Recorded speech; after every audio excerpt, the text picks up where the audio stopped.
Good morning friends. आज मैं आपको क्लास 8वीं का मैथ चतुर्भुजों को समझना लेसन 3.2 का क्वेश्चन नंबर 5 और क्वेश्चन नंबर 6 लेके आया हूं।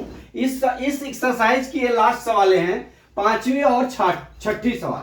ठीक है, इसमें क्या दिया है, पहले मैं आपको 5वीं सवाल पढ़ाऊंगा। 5वीं सवाल मैंने नीचे लिखा है और 6ठी सवाल कहाँ है, ऊपर है। ठीक है, तो अब हम क्या है, 5वीं सवाल में ए दिया है, तो यहाँ क्या दिया है, क्या ऐसा समभुज संभव है जिसके प्रत्येक बाह्य कोण का माप 22 हो। ठीक है, तो ये समझ लीजिए, मान लीजिए माना समबहुभुज की भुजा n है। ठीक है, n मान लिया। ठीक है, अब क्या करते हैं, हमारा अब n बराबर क्या हो जाएगा, हमारा 360 डिग्री बटा क्या होता है हमारा थीटा, मतलब ये क्या होता है, कोण होता है, जो हमारा कोण सवाल में ये दिया होता है। हम जानते हैं कि समबहुभुज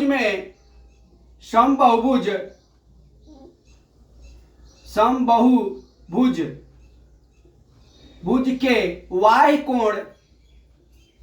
y कोण का मान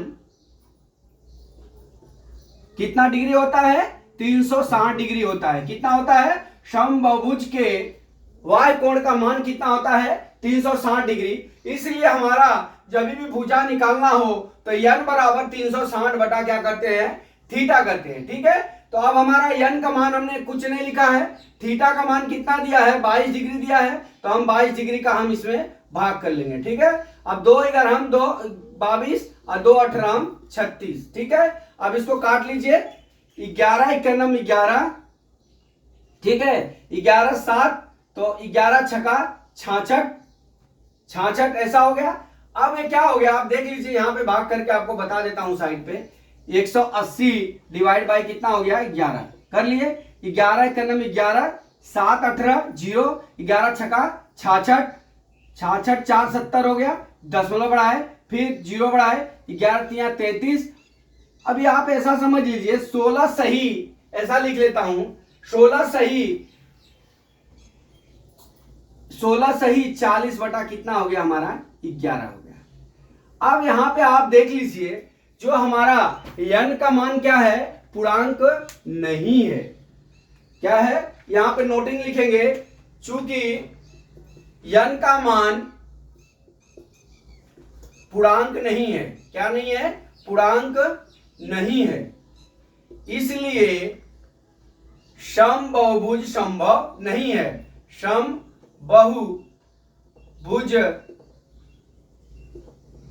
संभव नहीं है। ठीक है, इस तरह से हम इसको सॉल्व कर सकते हैं। ठीक है, ये हमारा क्या हो जाएगा, इस तरह से हमारा ये सवाल हो जाएगा। फिर से आपको समझा देता हूं, क्या ऐसा समभुज संभव है जिसके प्रत्येक बाह्य कोण का माप 22 डिग्री हो। तो यहां पे हम क्या करेंगे, सबसे पहले हम समबहुभुज का जो है भुजा हम n मान लेते हैं। ठीक है, n मान लिया। हम जानते हैं कि समबहुभुज के y कोण का मान कितना होता है, टोटल 360 डिग्री होता है। अब 360 डिग्री में हम जो हमारा एक अंश का कोण दिया है, 22 डिग्री दिया है, तो अगर हम भाग दे देते हैं, ठीक है, तो हमारा अगर पूरा कट जाता है, n का मान पूर्णांक होता है, तब वो क्या हो जाएगा, हमारा समबहुभुज संभव है। अगर नहीं कटता है तो समबहुभुज संभव नहीं है। तो दोस्तों यहां पे क्या हो गया कि यहां पे हमने 22 से डिवाइड किया तो पूर्णांक नहीं आया, क्योंकि कोई भी समभुज की भुजा या कोई भी समभुज दशमलव में नहीं होता है। ठीक है, तो इस तरह से इसका क्या हो गया, n का मान पूर्णांक नहीं है, इसलिए यह समबहुभुज नहीं होगा। ठीक है, अभी आ जाइए बी सवाल पे। क्या दिया है, क्या यह किसी समबहुभुज का अंतःकोण हो सकता है और क्यों। तो समबहुभुज है, मान लीजिए मैं त्रिभुज को समबहुभुज मान लेता हूं, ए बी सी। ठीक है, हम जानते हैं, यहां पे हम लिखेंगे कि समबहुभुज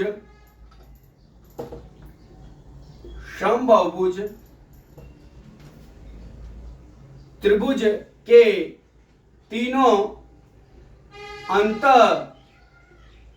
कोणों का माप कितना डिग्री होता है? 180 डिग्री होता है। ठीक है, अगर इसकी भुजा इसके बराबर है, इसकी भुजा इसके बराबर है, तो तीनों अंतः कोणों का मान कितना होता है? 180 डिग्री। ठीक है, तो इसलिए एक भुजा बराबर इसमें कितने कोण बने हैं? 1 2 3 बराबर। तो 180 डिवाइड बाई कितना करेंगे?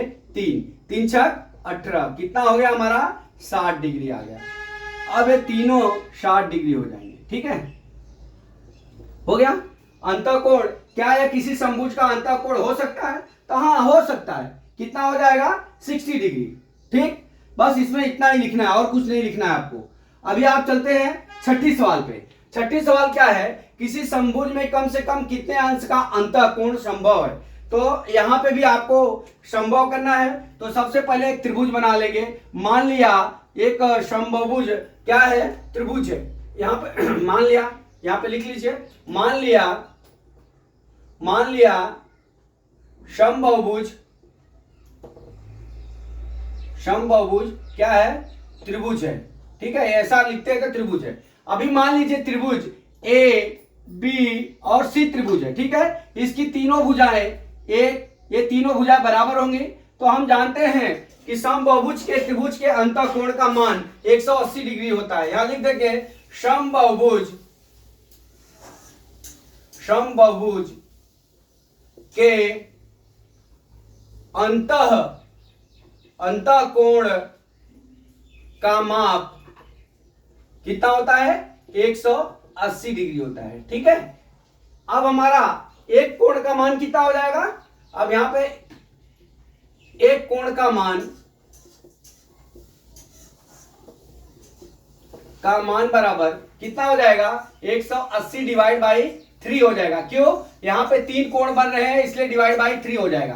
कितना हो जाएगा? 60 डिग्री। ठीक है, तो अब हमारा क्या दिया है? किसी समबाहुभुज में कम से कम कितने अंश का कोण अंतः संभव है? 60 डिग्री। कितने डिग्री का? 60 डिग्री का।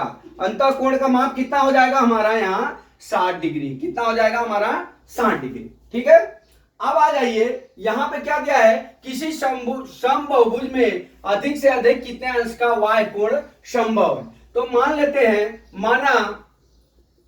माना समबाहुभुज त्रिभुज है। क्या है? त्रिभुज है। ठीक है, अब हमारा त्रिभुज क्या है? अब ये समबाहुभुज त्रिभुज है। ठीक है, ए बी और सी। ठीक है, यहां पे 60 डिग्री का कोण बना, यहां पे 60 डिग्री का कोण बना, यहां पे भी 60 डिग्री का कोण बना। बराबर, तीनों कोण 60 डिग्री का बना। अब हम क्या करते हैं? एक यहां से सरल रेखा खींच लेते हैं। यहां पे ये y कोण पूछ रहा है डी। अब यहां पे हमको एक कोण निकालना है। ठीक है, ये कितने अंश का है? ठीक है, तो आपको एक चीज बता दूं, जब कोई सरल रेखा होती है तो उस पे एक तरफ 180 डिग्री का कोण बनता है। कितने अंश का बनता है? 180। ये कितना बनेगा? 180 डिग्री। इस बाजू भी कितना होगा? 180 डिग्री होगा। तो एक बिंदु पे टोटल कितना भी कोण बने उसका माप 360 डिग्री होता है। यहां एक सरल रेखा है तो उस पे कितने अंश का कोण बनेगा? 180 डिग्री का। ठीक है, तो अब हम यहां पे लिख लेते हैं डीसी एक सरल रेखा है। ठीक है, जिस पर 180 डिग्री का कोण बनता है,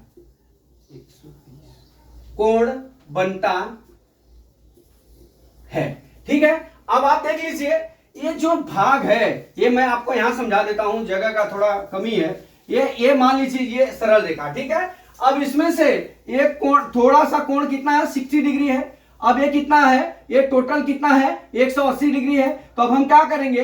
180 डिग्री में से 60 डिग्री घटा देंगे तो उसके y कोण का माप ये मालूम हो जाएगा।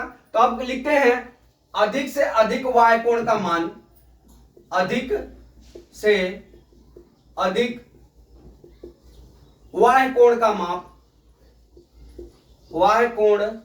का माप बराबर, ठीक है, क्या लिखेंगे? अब हमारा हो जाएगा कितना? 180 डिग्री। अंतःकोण का मान कितना है हमारा? 60 डिग्री है। 60 डिग्री बराबर कितना हो जाएगा हमारा? 120 डिग्री। तो अब हमारा दोस्त इस तरह से ये सवाल हो गया, क्या हो गया कि किसी समबहुभुज में अधिक से अधिक कितने अंश का y कोण संभव है, कितने अंश का है 120 डिग्री, ठीक है। और किसी समबहुभुज के कम से कम कितने अंश का कोण होता है, अंतः कोण कितना होता है 60 डिग्री। ये दो चीज आप याद रखना, ये आपको एक एक नंबर में पूछा जाएगा सवाल में। तो दोस्तों इसलिए मैंने सब लिख के आपको बताया है, तो आप, मैं आशा करता हूं कि आप ये नोट कर लीजिए और लिख भी लीजिए, ताकि आपको जो है कभी भी सवाल लगाएंगे एग्जाम के टाइम तो आपको जो है समझ आना चाहिए। तो दोस्तों आशा करता हूं कि आप जो है सवाल समझ में आ गया होगा। अगर आपको सवाल समझ में आया तो हमारे हारे का सहारा चैरिटेबल ट्रस्ट सचिन सूरत को सब्सक्राइब करिए, अपने फ्रेंड सर्कल में शेयर करिए, ताकि और से और लोग बच्चे मुफ्त में पढ़ सके। तो चलिए हम कल के वीडियो का वेट करते हैं। जय मां सरस्वती, जय भारत माता, जय जवान, जय किसान।